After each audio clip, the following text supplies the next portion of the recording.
नमस्कार, hornbill TV में आपका स्वागत है और मैं आपके साथ प्रिया। विस्ट बुलेटिन की शुरुआत करते हैं। रजत जयंती वर्ष उत्सव आयोजन के बाद मुख्यमंत्री पुष्कर सिंह धामी ने जनसंवाद तेज कर दिया है।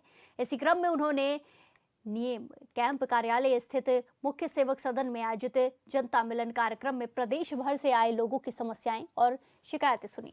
मुख्यमंत्री ने अधिकारियों को निर्देश दिए हैं कि जनता से प्राप्त शिकायतों और मांगों पर त्वरित कार्रवाई सुनिश्चित करने के साथ ही नियमित फीडबैक भी लिया जाए।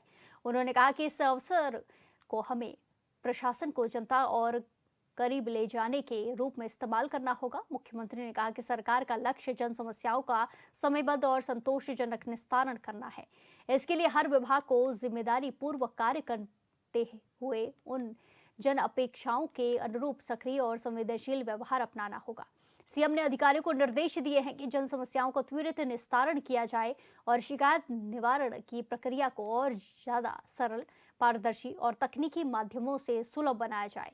मुख्यमंत्री धामी ने कहा कि राज्य की रजत जयंती वर्ष जन भागीदारी और संवाद का अवसर है। इस दौरान जनता से प्राप्त सुझावों और मांगों को नीति निर्माण प्रक्रिया का हिस्सा बनाया जाएगा।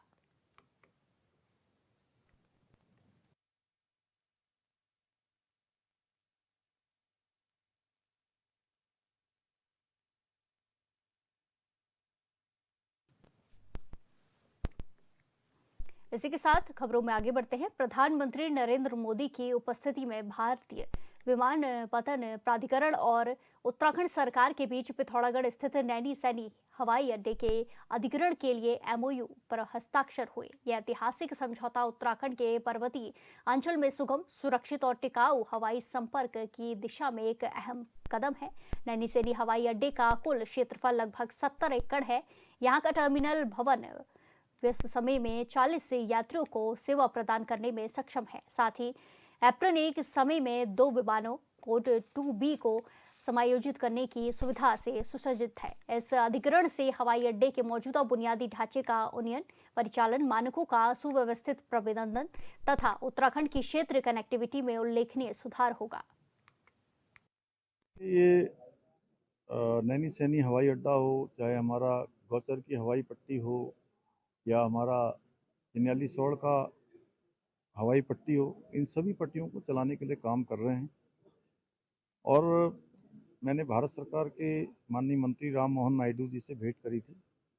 उनसे मैंने अनुरोध किया था कि हमारे ये जो छोटी हवाई पट्टियां हैं उनमें छोटे विमान हमारे यहाँ संचालित किए जाएं। तो उस क्रम में पहले चरण में हमको नैनी सैनी हवाई अड्डे को भारत का जो हमारा नागरिक उड्डयन मंत्रालय है उनके साथ कल हमारा प्रधानमंत्री जी की उपस्थिति में समझौता हुआ है। अब वो उसका संचालन वो करेंगे। उनके संचालन करने से हमको और सेवाएं मिलेंगी और इन सीमांत क्षेत्रों में सेवा मिलने से, क्योंकि आज आदि कैलाश क्षेत्र में काफ़ी बड़ी संख्या में हमारे श्रद्धालुओं का, तीर्थयात्रियों का आना जाना हो गया है, उनको सुविधा मिलेगी। पंचाचूली है, उसके आसपास हमारा मिलम ग्लेशियर है, मुंशियारी का क्षेत्र है, चौकोड़ी का क्षेत्र है।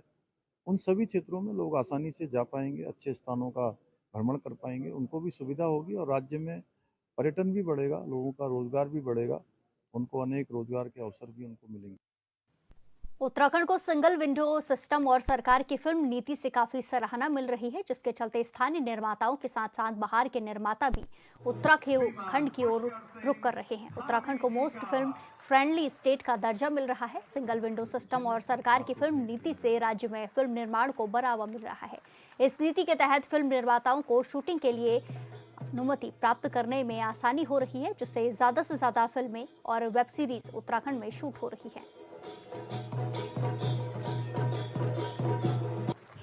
पुष्कर सिंह धामी जी का नहीं, राज्य में फिल्म नीति बनने से हमारे जो स्थानीय फिल्म निर्माता है उनको भी प्रोत्साहन मिला है। साथ ही जो बाहर के हमारे निर्माता हैं उनके लिए भी हमने जो सिंगल विंडो सिस्टम क्लियरेंस की व्यवस्था की है, उनको परमिशन देने की व्यवस्था की है, उसको भी बहुत सराहा जा रहा है। इसलिए हमको मोस्ट फिल्म फ्रेंडली अवार्ड के रूप में भारत सरकार ने सम्मानित भी किया है।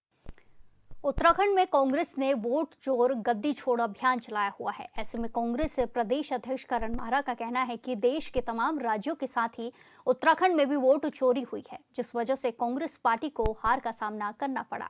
उन्होंने बीजेपी सरकार पर भी कई आरोप लगाए हैं। प्रदेश अध्यक्ष करण महाराज जी हमारे साथ मौजूद हैं। अध्यक्ष जी, जिस तरह से प्रधानमंत्री नरेंद्र मोदी उत्तराखंड में आए और एक कहा जा रहा था कि एक बड़ी सौगात देंगे, सैन्य धाम का भी जो है शिलान्यास लोकार्पण करेंगे, किस रूप में आप देखते हैं इन सभी चीज़ों को, घटनाओं को? क्योंकि ये भी देखा जा रहा है कि कहीं ना कहीं सैनिकों को पर ज़्यादा फोकस किया जा रहा है, चाहे वो बीजेपी हो या फिर कांग्रेस हो। देखिए, कांग्रेस का तो सामान्य व्यवहार रहा है हमेशा से, और सेना को बढ़ाना, सेना का जो इंफ्रास्ट्रक्चर है पहले का, वो सारा कांग्रेस की सरकारों में हुआ है, तो तुलना नहीं की जा सकती। दूसरा, सैन्य धाम का उद्घाटन नहीं होना ये एक अच्छा काम था, क्योंकि जिस तरीके के भ्रष्टाचार के आरोप लगे हैं और जांच चल रही है, उसमें ये अच्छा हुआ। हम तो लगातार मांग कर रहे थे कि जो जनरल हनूत का जो समाधि स्थल था उसी को जो है सैन्य धाम में परिवर्तित किया जाए, पर बीजेपी की सरकार में खंडन किया गया। कौन थे जनरल हनूत? हर फौजी जानता है कि जनरल साहब कौन थे, हनूत साहब के नाम से प्रसिद्ध। उनकी रेजिमेंट हर साल एक कार्यक्रम करती थी, लेकिन उनकी जिस तरीके से समाधि स्थल को तोड़ा गया, उनके मेडल्स के संग छेड़छाड़ हुई, जो उनके भतीजे कर्नल साहब कह रहे हैं, वो बहुत दुख देने वाला है। अपने रजवाड़ा छोड़ के, राजस्थान की अपनी सैकड़ों एकड़ ज़मीन छोड़ के देहरादून में उन्होंने एक छोटे से स्थान को चुना, और वो यहाँ अपने गुरु के साथ रहते थे। तो उसको नहीं बना के यहाँ अनाप शनाप जामों में ज़मीनें खरीदी गई, और बहुत सारी चीज़ें हुई जो अब जांच में आ रहा है। दूसरा, जो रजत जयंती कार्यक्रम था, हमें उम्मीद थी कि ये पार्टी विशेष का कार्यक्रम ना होके उत्तराखंड का होगा। किसी भी विपक्ष के साथी को नहीं बुलाया गया। हम उम्मीद कर रहे थे पूर्व मुख्यमंत्री, विधानसभा के अध्यक्ष, मुख्य विपक्षी दलों के अध्यक्षों को भी वहाँ आमंत्रित किया जाएगा। उससे ये लगता कि हम रजत जयंती मना रहे हैं, पर ऐसा नहीं हुआ। और भीड़ कम ना हो जाए इस ध्यान में सरकार ने स्कूल, इंस्टीट्यूट्स के बच्चे, बगल के यूपी के कई इलाकों से 200 बसें वहाँ लाई गई।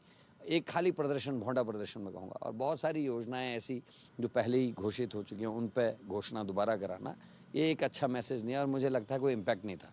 दूसरा, प्रधानमंत्री का अपने उद्बोधन में राज्य के मुख्यमंत्री का एक बार भी नाम नहीं लेना, ये भी कुछ संकेत करके गया है। तो कुल मिला के बहुत अच्छा नहीं लगा। इंस्टीट्यूट्स ने जिस तरीके से लेटर जारी किए हैं, मेरे पास प्रूफ है कि इन्होंने थाने में एफआईआर कराई है। एक उस पुलिस अधिकारी का मैं बयान भी देख रहा था, जो बस्तियों से बसें भरने की बात कर रहा है, हमारे पास रिकॉर्डिंग है। तो ऐसे लोग सत्ता में और प्रशासन में हैं, बंटाधारी होना है। अच्छा, वोट चोर गद्दी छोड़ आप लोग लगातार नारे भी दे रहे हैं, और देखा भी जा रहा है कि लोग जुड़ भी रहे हैं इस नारे से। किस रूप में आप इसको देख रहे हैं? और क्योंकि आप भी लगातार कहते हैं कि उत्तराखंड में भी बड़े लेवल पर चोरियां हुई हैं वोटों की। देखिए, अभी हाल ही में बिहार में चुनाव हुआ है, ऐसे 2-3 नामचीन लोग जो बीजेपी के बड़े वक्ता हैं, वो लोग बिहार भी वोट डाल के आए हैं और यहाँ भी उन्होंने वोट डाला है। एक हरिद्वार का केस आज सामने आया है, उसको जल्दी हमारे जिलाध्यक्ष उसमें प्रेस भी करेंगे। देहरादून में भी एक शख्स प्रदीप नाम का है, जिसने यहाँ भी वोट दिया, वहाँ भी वोट दिया। बीजेपी का बड़ा पदाधिकारी है, सारे बड़े अधिकारी मंत्रियों के साथ उसके फोटोग्राफ्स हैं।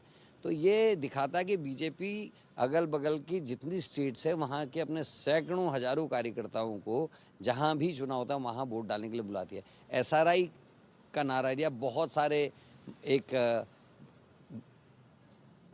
कम्युनिटी के वोट काटे गए, लेकिन ये जो प्रदीप था, इसका वोट क्यों नहीं कटा? जो हरिद्वार का इनका पदाधिकारी है, उसका वोट क्यों नहीं कटा? ये क्वेश्चन है, और राहुल गांधी ऐसे ही नहीं कर रहे इन सब बातों को। तो अब लोग समझने लगे हैं कि वोट किसी को देते हैं और जीतता कोई और क्यों है। यहीं जो महानगर का चुनाव हुआ था, उसमें वीरेंद्र पोखरियाल के लिए जो लोगों की भावना थी वो देखने लायक थी, सब समझ रहे थे, लेकिन रिजल्ट क्या आया ये भी सबने देखा है। तो इन चीज़ों से लोगों में आक्रोश है, और अब लोग बढ़ चढ़कर हिस्सा लेकर इसका हिसाब किताब बराबर कर सकते हैं। अंतिम सवाल मेरा ये है कि सर, विधानसभा का सत्र, स्पेशल सेशन बुलाया जाता है, मुद्दों को छोड़कर पहाड़ प्लेन वाद पर आ जाते हैं विधायक। मेरे लिए और आप जैसे लोगों के लिए बहुत दुखद था इसको देखना। हम उम्मीद कर रहे थे कि रजत जयंती का है, चलो प्रश्नकाल नहीं है, एक अलग किस्म का सेशन बुलाया है और लोगों को बोलने का मौका। मुझे लग रहा था लोग आपदा पे बात करेंगे, जैसे सबसे ज़्यादा पीड़ा पहुंचा रहा है उत्तराखंड को। पहले 6 महीने 5 महीने में ना, 6 साल 5 साल में एक बादल फटता था, अब एक ही साल में 10-10 15-15 जगह से आ रही है। आप देख लीजिए, नौगांव, थराली, भराली, बड़कोट, इधर फिर कपकोट, भरा, इधर ऊपर की साइड की एरिया में बहुत सारे बादल फटे। सरकार का क्या प्रबंधन था? मेरे को लगा इस पर चर्चा होगी कि हमको आगे कैसे चलना है, कैसे लोगों की जान बचाएंगे, क्या हमारी रूपरेखा होगी, आपदा प्रबंधन विभाग को और कैसे चुस्त दुरुस्त करें, कैसे जो हमारे यहाँ की संस्थाएं हैं जब वो हम लोगों को कोई संकेत देती है उनको कैसे हमको समझना चाहिए। पहले कहा था इतनी लेक्स बन गई हैं और टूटेंगी तो नुकसान होगा, पर उस ओर ध्यान किसी ने नहीं दिया। और मुझे लगता था अंकिता भंडारी से लेके तमाम संतरेश और ये जो घटनाएं घट रही हैं महिला अपराध की, एनसीआरबी की रिपोर्ट चौंकाने वाली है। एक तो रिपोर्ट ये कि हम 9 हिमालय राज्य में पहले स्थान में महिला अपराध पे, दूसरी रिपोर्ट आई है कि 3 बच्चे प्रत्येक दिन गायब हो रहे हैं। तो मुझे लगता था कि हमारे जो वहाँ संबोधन है उसमें ये विषय भी आएगा, हम इसको कैसे प्रिवेंट करेंगे। देहरादून देश की 10 सबसे असुरक्षित शहरों में शामिल हो गया। ये उत्तराखंड जैसे राज्य के लिए एक चैलेंज भी है और एक दुख भरी खबर भी है कि देवभूमि का जो कैपिटल है वो देश के 10 सबसे असुरक्षित शहरों में शामिल हो गया। तो इसके लिए हम क्या करेंगे, कैसे इसको प्रिवेंट करेंगे, कैसे इसकी रोकथाम होगी, इस पर कोई चर्चा नहीं हुई। गन्ना किसान से लेकर सेब किसान तक सब आंदोलन है। हम किसानों के लिए हमको अपने स्टेट पे हमको क्या करना चाहिए उस पर कोई बात नहीं आई। हमारे यहाँ से कंपनीज लगातार छोड़ के जा रही है, उसके लिए हमको क्या करना है, कैसे हमको आगे बढ़ना है, कैसे हम पर्वतीय क्षेत्रों में उन उद्योगों को लगाएं जिसका कच्चा माल वहीं मिलता है और उससे हम राज्य की आमदनी को बढ़ाएं, उस पर चर्चा हो। राज्य को आर्थिक रूप से अपने पैरों पर कैसा खड़ेंगे इस पर चर्चा होगी। क्योंकि रजत जयंती थी, बड़ा मामला था, एक दिन के लिए सत्र बढ़ाया भी गया। मुझे उम्मीद थी इन गंभीर विषयों पर चर्चा होगी, लेकिन चर्चा हुई गढ़वाल कुमाऊं, चर्चा हुई पहाड़ बनाम मैदान, और 25 साल में हम उत्तराखंड ही नहीं बन पाए, इस बात का मुझे दुख है। धन्यवाद सर, हमसे बातचीत करने के लिए। करण महाराज जी हमारे साथ थे जो कि राज्य के तमाम विषयों पर हमारे साथ बातचीत भी कर रहे थे। हॉर्नबिल टीवी के लिए देहरादून से विशाल गर्ग। दिल्ली में हुए ब्लास्ट को लेकर पूरे देश में अलर्ट जारी कर दिया गया है। इसी क्रम में उत्तराखंड की मंगलौर पुलिस और उत्तर प्रदेश उत्तराखंड के नारसन बॉर्डर पर तमाम वाहनों को रोककर उनकी चेकिंग की जा रही है। रात के समय से ही लगातार मंगलौर पुलिस उत्तराखंड में प्रवेश करने वाले तमाम वाहनों की विशेष चेकिंग कर रही है। उत्तर प्रदेश उत्तराखंड को जोड़ने वाले तमाम लिंक रोड पर भी पुलिस का पहरा नजर आ रहा है। इस खबर पर ज्यादा जानकारी के साथ सीधे जुड़ेंगे हमारे संवाददाता राहुल से। राहुल, जिस तरीके से दिल्ली में हादसा देखने को मिला, ब्लास्ट देखने को मिला और अब उत्तर प्रदेश उत्तराखंड बॉर्डर पर भी तमाम पुलिस का पहरा नजर आ रहा है, क्या कुछ देखने को मिल रहा है और क्या कुछ पुलिस की तरफ से इंतजाम किए गए हैं बॉर्डर पर? देखिए तीजा, मैं आपको बताना चाहूंगा जिस तरह से कल दिल्ली के में लाल किले के पास में जो ब्लास्ट तो उसको लेकर जहां पूरे देश में जो अलर्ट जारी कर दिया गया, तो वहीं उत्तराखंड पुलिस भी जो है अलर्ट मोड पर नजर आ रही है। वहीं विस्फोट के बाद जब उत्तराखंड में अलर्ट किया गया तो लगातार जो है तमाम जो सीमाएं उत्तराखंड के और अन्य प्रदेशों से जुड़ती है, तो वहां पर भी जो है पुलिस जो है प्रत्येक वाहनों की चेकिंग कर रही है। और रात से इस तरीके से वे जो है उत्तराखंड पुलिस के द्वारा लगातार चेकिंग अभियान जारी है। और अभी भी अगर मैं बात करूं, लगातार जितने भी लिंक रोड हैं जो उत्तर प्रदेश से उत्तराखंड में प्रवेश कर रहे हैं, उन पर भी जो है उत्तराखंड पुलिस का जो है लगातार पहरा नजर आ रहा है, क्योंकि कोई भी असामाजिक तत्व जो है उत्तराखंड में प्रवेश ना कर सके, उसको लेकर लगातार जो है मंगलौर पुलिस भी जो है अलर्ट नजर आ रही है। जी भैया। जी बिल्कुल राहुल, जिस तरीके से यहाँ पे लगातार चेकिंग अभियान चल रहे हैं, ऐसे में कोई संदिग्ध व्यक्ति, संदिग्ध गतिविधि नजर आई है?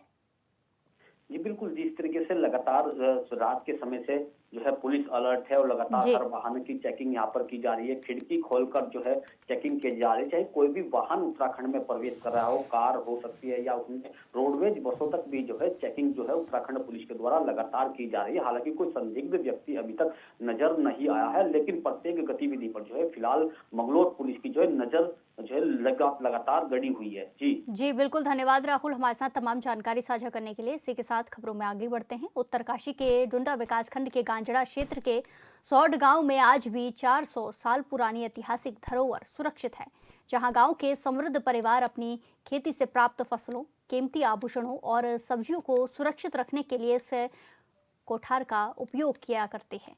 सौड़ गांव के भंडारी परिवार ने अपने पूर्वजों की इस धरोहर को आज भी सजो कर रखा हुआ है। फिलहाल इस कोठार को देखने के लिए क्षेत्र के स्कूलों के छात्र छात्राएं और सांस्कृतिक धरोहर से लगाव रखने वाले लोग बड़ी मात्रा में आते रहते हैं।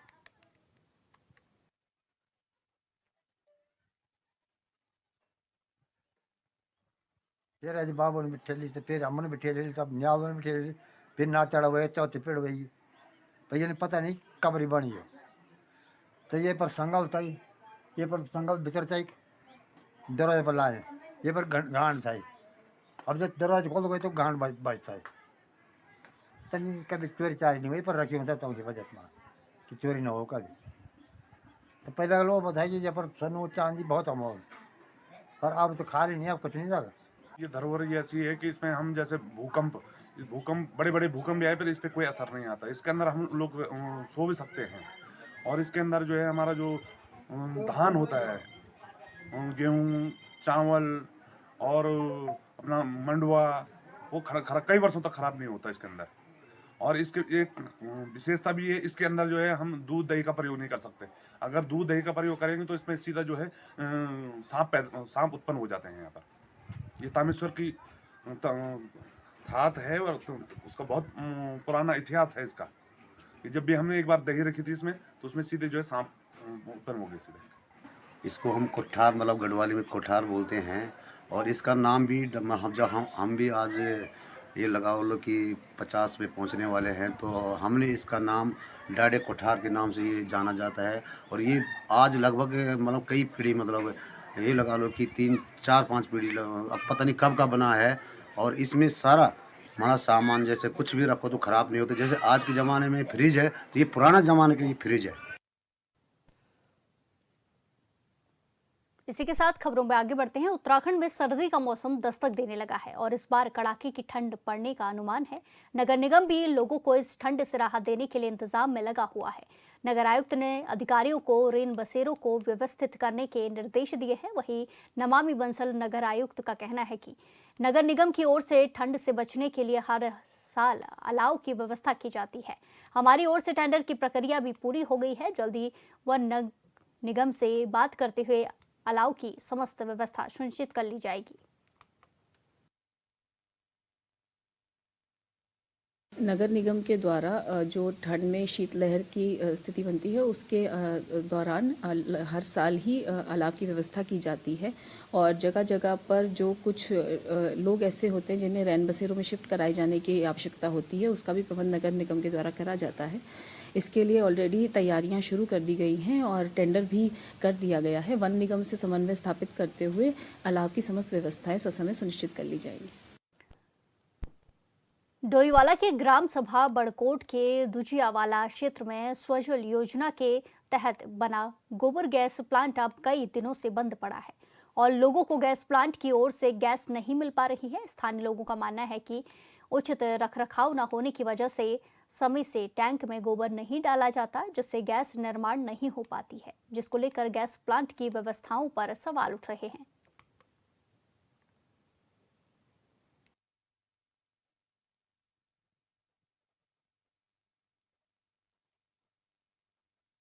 देखिए, अभी जो हमारे पास सूचना आई थी, मैम ने हमसे संपर्क किया था, जो उनको देख रही हैं सुजल वाली मैडम, तो हमारे द्वारा उस पर 2-3 बार गोबर भी डलवाया गया। लेकिन अब हमारी नई समिति बनेगी, नई समिति का गठन होगा, उस पर तब पूरा कार्य किया जाएगा, तब लोगों को प्रॉपर गैस मिल जाएगी।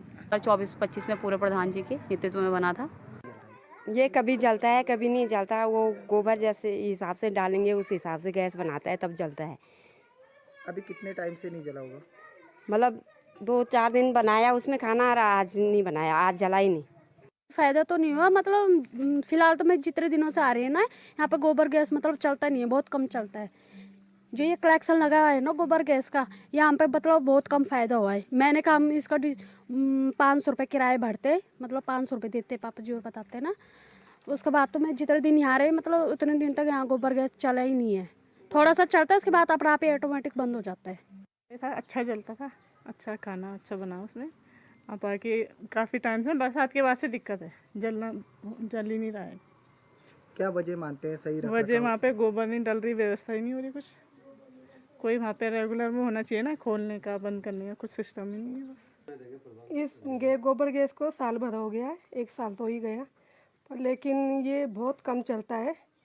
अभी जब कनेक्शन वो ये हुआ था, अभी चुनाव के बाद अब चलाइए, मतलब हो गए 2-3 महीने से जल रही है बस। कभी जलता कभी नहीं? कभी जलता है कभी नहीं जलता। चार्ज भी लिया जाता है कोई? अभी चार्ज नहीं दिया अभी तक। कितना है वैसे? वैसे तो बताया था 500 है, अब पता नहीं। इस खबर पर ज्यादा जानकारी के साथ सीधे जोड़ेंगे हमारे संवाददाता संजय राठौर से। संजय, जिस तरीके से इस योजना के तहत गोबर गैस प्लांट लगाया गया, जिस पर ये सवाल उठ रहे हैं कि ये चलता नहीं है सही से, और कई लोगों ने बताया कि पैसे लिए जाते हैं लेकिन अच्छे से गैस का जो संचालन है घरों तक वो नहीं हो पाता है। क्या कुछ इसमें अधिकारियों का कहना है और क्या कुछ अभी वहां स्थिति है? देखिए, मैं आपको बता दूं, 48 लाख से ये गोबर गैस प्लांट लगाया गया था पिछले कार्यकाल में। जो पिछले प्रधान थे उनके कार्यकाल में 2024 में लगाया गया था जानकारी के मुताबिक। लेकिन अब गैस की आपूर्ति जो है 10 घरों में दी गई है और जिसमें 500 रुपए चार्ज भी रखा गया था जी। लेकिन अब गोबर गैस जो प्लांट लगा हुआ है तो उसमें गोबर की आपूर्ति ना होने के कारण वो चल नहीं पा रहा है। अब नए जो प्रधान हैं या तो उनकी समझ में नहीं आ रहा है या फिर उन्हें नहीं मालूम। जी संजय, जिस तरीके से यहाँ पे ये सरकार की तरफ से योजना लाई गई और ये गैस प्लांट लगाया गया गोबर गैस का, ऐसे में कोई कर्मचारी को यहाँ पे नियुक्ति किया गया जो इसका रखरखाव करे? कोई निगरानी के लिए अधिकारियों को नियुक्ति किया गया था जो इसकी समय समय पर निगरानी करे?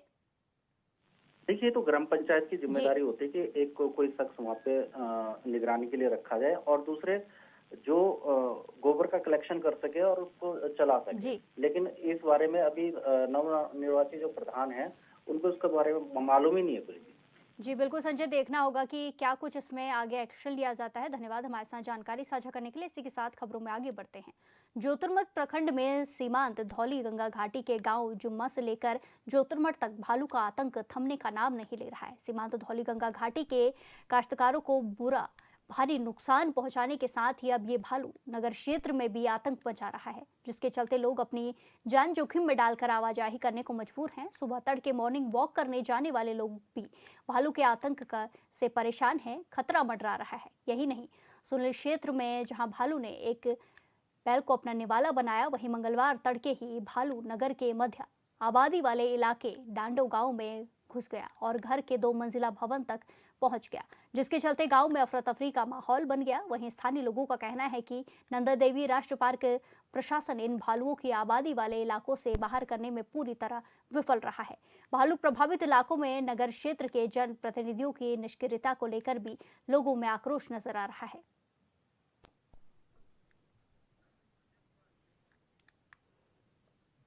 इस खबर पर ज्यादा जानकारी के साथ सीधे जुड़ेंगे हमारे संवाददाता संजय कुंवर से। संजय, जिस तरीके से भालू का आतंक देखने को मिल रहा है, लोगों में डर का माहौल है और अब घरों तक घुसने लगा है, क्या कुछ इसमें एक्शन लिए जा रहे हैं? कोई अधिकारी अभी तक इस पर कोई संज्ञान लेते हुए नजर आया है?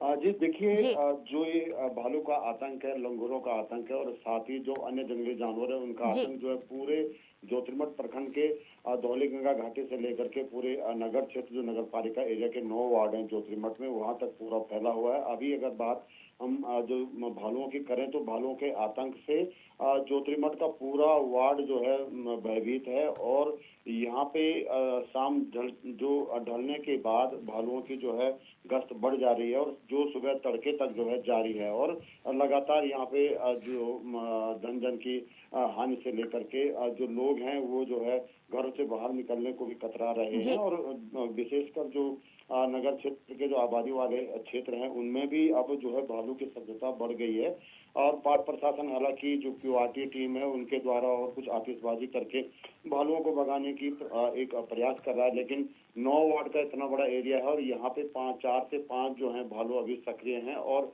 सुबह से शाम तक जो है कहीं न कहीं नुकसान की खबर जो है लगातार आ रही है। तो इसको लेकर के आज जो नंदा देवी राष्ट्रीय पार्क के वन क्षेत्राधिकारी हैं गौरव नेगी, वो जो है डाडो वार्ड में पहुंचे थे और जब आज सुबह जो है मुखिया जो बाजार से सटे हुए इस गांव में जो है 2 मंजिले तक जो है भालू की दमक हो चली थी, तो इसको लेकर के पूरे 2 से 3 घंटे तक गांव में जो अफरा तफरी का माहौल रहा। लिहाजा आज जो है वन विभाग की टीम जो है मौके पर आई और डाडो गांव में जो उचित स्थान देखा हुआ है पिंजरा लगाने के लिए और अब जो है भालुओं को पिंजरे में कैद करके। जी बिल्कुल संजय, देखना होगा कि कब तक जो लोगों की समस्या है उसका समाधान होता है, भालू से कब निजात मिलता है। धन्यवाद हमारे साथ जानकारी साझा करने के लिए। इस बुलेटिन में फिलहाल के लिए इतना ही। बाकी तमाम खबरों के लिए देखते रहिए हॉर्नबिल टीवी। नमस्कार।